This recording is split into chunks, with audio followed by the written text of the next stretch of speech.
Rishi Sunak is aiming to cut taxes by the next election after a short-term hike to rebuild government finances after the coronavirus crisis.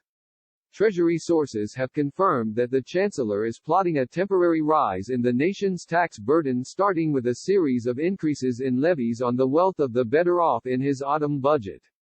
Tax hikes on company profits and capital gains have been floated, along with scrapping pension perks for higher earners in a bid to raise around £30 billion. Mr. Sunak will promise that the short-term pain, needed to reduce the Treasury's eye-watering £2 trillion debt, will end by the time of the next election due in 2025. One Whitehall insider said the increase will be spread over the arc of the Parliament, to deliver tax cuts in 2023 or 2024. But Tory backbenchers and party donors are in uproar about the plan. Former Tory Cabinet Minister David Davis told the Daily Express, "Raising taxes now won't work and it is not conservative. The people it will hurt most are conservative voters, old and new." The senior MP, who is threatening to lead a revolt against the budget, said, "We are already at the highest tax burden for 30 years. High taxes suppress economic activity, investment and employment.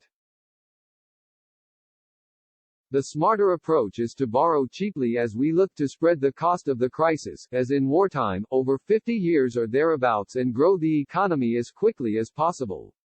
Mr. Sunak agreed a plan to hike taxes before reducing them at the next election with Boris Johnson last week. The Chancellor spoke about scaling the rises over the arc of the parliamentary term when the pair met a group of Tory MPs elected at last December's general election in the Commons on Wednesday. He promised he was not plotting a horror show of tax rises with no end in sight.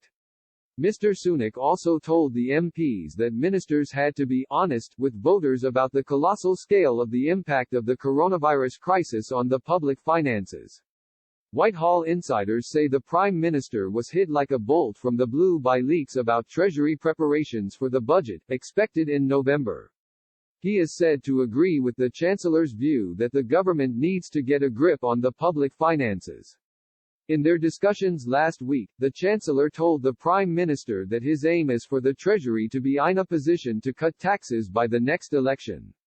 He also argued that the government must keep economic credibility to have any chance of winning at the polls. Mr. Johnson is understood to have indicated he will not sanction any break of his Tory election manifesto, tax lock pledge not to hike income tax, national insurance or VAT.